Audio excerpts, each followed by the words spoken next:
ഫിഖ്ഹ് എന്ന ചാപ്റ്ററിൽ 6ാം ക്ലാസ്സിൽ പഠിപ്പിക്കുന്ന ആദ്യത്തെ ചാപ്റ്ററാണ് നമ്മൾ ഇപ്പോൾ പറയാൻ പോകുന്നത്. ആദ്യത്തെ ചാപ്റ്ററിൻ്റെ പേര് അസ്വലാത്തു എന്നാണ്. ഭാഗത്ത് പറയാൻ തുടങ്ങാം. ഉത്തരം പറയാം.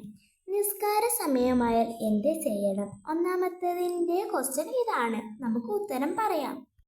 സമയമായാൽ ഉടനെ നിസ്കരിക്കുകയോ സമയം കഴിയും മുമ്പ് ഞാൻ നിസ്കരിക്കുമെന്ന് കരുതുകയോ ചെയ്യണം എന്നതാണ് ആദ്യത്തതിൻ്റെ ഉത്തരം.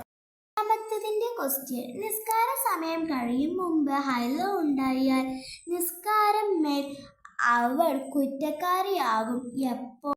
ഒന്നാമത്തതിൻ്റെ ഉത്തരം പറഞ്ഞത് തന്നെയാണ് അതിൻ്റെ ഉത്തരം. സമയമായാൽ ഉടനെ നിസ്കരിക്കും, സമയം കഴിയും മുമ്പ് നിസ്കരിക്കും, ഞാൻ നിസ്കരിക്കുന്നു കരുതുകയും ചെയ്യും. ഇല്ലെങ്കിൽ വല്ല കാരണത്താൽ നിസ്കരിക്കാൻ കഴിഞ്ഞില്ലെങ്കിൽ അവൻ കുറ്റക്കാരാകും. മൂന്നാമത്തതിൻ്റെ ക്വസ്റ്റ്യൻ, നിസ്കാരത്തിനുള്ള തടസ്സങ്ങൾ ഏത്? ഭ്രാന്ത്, ബോധക്ഷയം, ഹൈലനി. നാലാമത്തതിൻ്റെ ക്വസ്റ്റ്യൻ, സൂര്യൻ ഉദിക്കും മുമ്പ് ഭ്രാന്ത് സുഖപ്പെട്ടാൽ ഏതെല്ലാം നിസ്കരിക്കണം? ഉത്തരം സുബ്ഹ് നിസ്കാരമാണ് നിസ്കരിക്കേണ്ടത്. ഞാൻ ഈ ആക്ടിവിറ്റി നിങ്ങൾക്ക് ഹോംവർക്ക് തരുകയാണ്. നമുക്ക് ഇത് നോക്കാം, വ്യക്തമാക്കാം, എഴുതാം.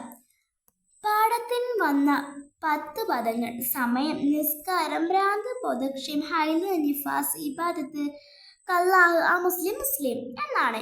ഈ ചാപ്റ്ററിൽ ഇത്രയേ ഉള്ളൂ. അടുത്ത വീഡിയോയിൽ കാണാം. Bye bye. ഈ വീഡിയോ ആദ്യമായിട്ട് കാണുന്നവർ ലൈക്ക് ചെയ്യുക, സബ്സ്ക്രൈബ് ചെയ്യുക.